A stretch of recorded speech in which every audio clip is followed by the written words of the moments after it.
Good morning students, I hope you all are fine बेटा।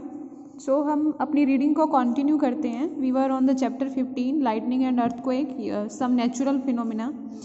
सो last class में हमने क्या पढ़ा था बेटा कि रबिंग की वजह से, फ्रिक्शन की वजह से चार्ज डेवलप हो जाता है और वो चार्ज कैसा होता है, स्टैटिक चार्ज होता है जो मूव नहीं कर सकता।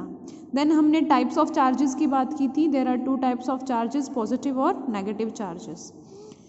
देन आज बात करते हैं कि जो लाइटनिंग होती है, लाइटनिंग और थंडर होता है, उसका एक्चुअल रीज़न क्या है। ठीक है, तो charges in the atmosphere of atmospheric electricity. तो बेटा 1752 में 18th सेंचुरी तक ये किसी को नहीं पता था कि लाइटनिंग और थंडर किसकी वजह से होती है, what is the actual phenomena. लेकिन 1752 में एक अमेरिकन साइंटिस्ट थे बेंजामिन फ्रैंकलिन, उन्होंने प्रूव किया कि जो लाइटनिंग और थंडर है that is because of electrical charge in cloud, कि क्लाउड के अंदर चार्ज डेवलप होता है, उसकी वजह से वहाँ पे क्या होता है बेटा, लाइटनिंग प्रोड्यूस होती है। फ्रैंकलिन का एक्सपेरिमेंट क्या था बेटा, फ्रैंकलिन एक काइट फ्लू कर रहा था जो कि सिल्क क्लॉथ का बना हुआ था। ऑन अ थंडरी डे, मतलब जब गर्जन हो रही हो, तो उसने क्या किया, एक मेटल की बांध ली सिल्क थ्रेड के साथ। देन जैसे ही लाइटनिंग होती तो उसको शॉक लगता और की वार्म अप हो जाती। ऐसा क्यों हुआ? बेंजामिन फ्रैंकलिन ने ये कंक्लूड किया बेटा कि रेनी सीजन के टाइम पे क्या आ जाता है, जो क्लाउड्स वगैरह या एटमॉस्फेयर में क्या डेवलप हो जाता है, चार्ज डेवलप हो जाता है।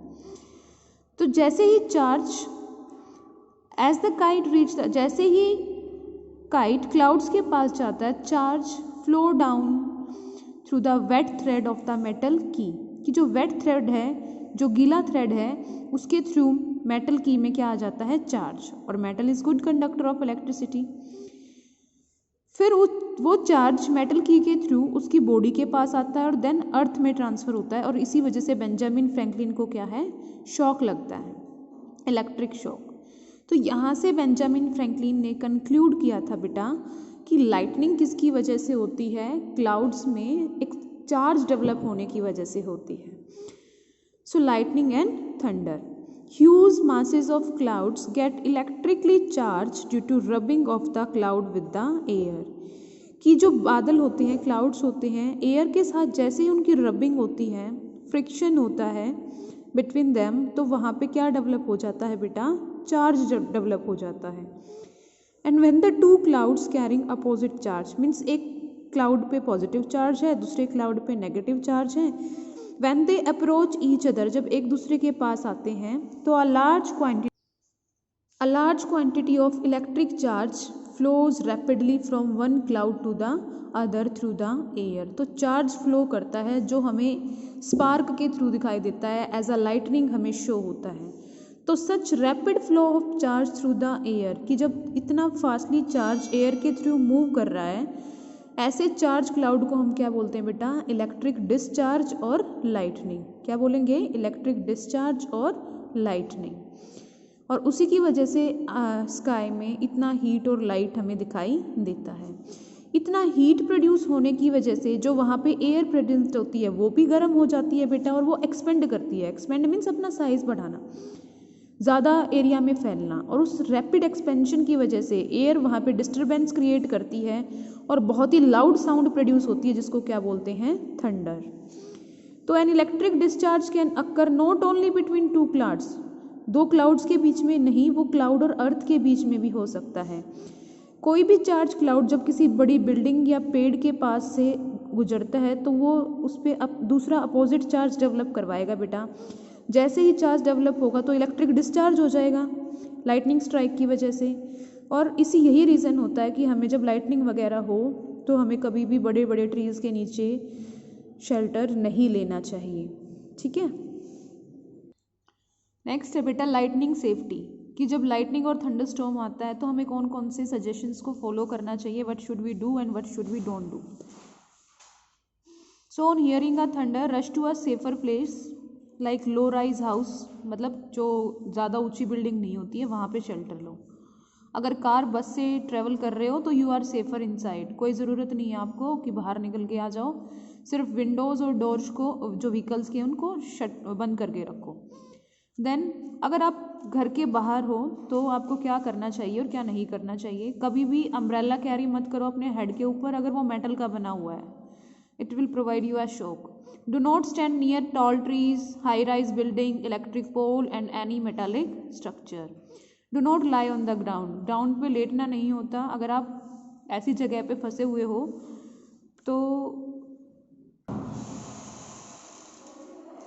So instead squat low on the ground, means ground पे नी फोल्ड करके, नी बेंड करके, घुटने बेंड करके और सिर घुटनों के बीच में रख के हमें बैठ जाना चाहिए। अगर आपके चारों तरफ कोई भी शेल्टर नहीं है तो कोई छोटे मोटे ट्री के अंदर शेल्टर लो, बड़े के नीचे नहीं।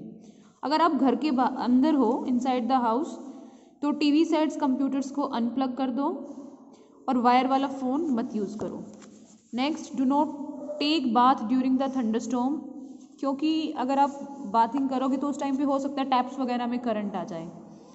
Then do not stand near windows और in balcony having metallic railings. Then next है बेटा लाइटनिंग कंडक्टर। लाइटनिंग कंडक्टर क्या होता है, ये it is very beautifully explained in this diagram. ये एक टॉल बिल्डिंग है, इसके ऊपर एक मेटालिक स्ट्रक्चर लगाए गए होते हैं, ऐसे स्पाइक्स होते हैं जिसके चारों तरफ। तो कोई भी क्लाउड वगैरह जिसपे चार्ज हो, ये चार्ज होगा, ये इस पे अपोजिट चार्ज डेवलप करवाएगा। लाइक चार्ज, क्लाउड पे पॉजिटिव चार्ज है तो इस पे कौन सा चार्ज आएगा, नेगेटिव। और इसको नीचे तक ये वायर अर्थ में भेज रखी होती है, इसको बोलते हैं बेटा अर्थिंग। इलेक्ट्रिक डिस्चार्ज कर रहे हैं हम, करंट को नीचे तक ट्रांसफ़र कर रहे हैं, चार्ज को, ये क्या होगी, अर्थिंग। तो इसको लाइटनिंग कंडक्टर बोलते हैं। ये जो यहाँ पे मेटल का स्ट्रक्चर किसी भी टॉल बिल्डिंग के ऊपर लगाया जाता है, this is the lightning conductor. देखो, a lightning conductor consist of long thick metal rod strip having sharp spike at its upper end. The spike pointing towards the sky are fixed at the highest point of the building, and the lower end of the metal is connected to a large copper plate which is buried deep inside the earth. This is called earthing. So read करना बेटा यहाँ तक। Thank you. Have a nice day.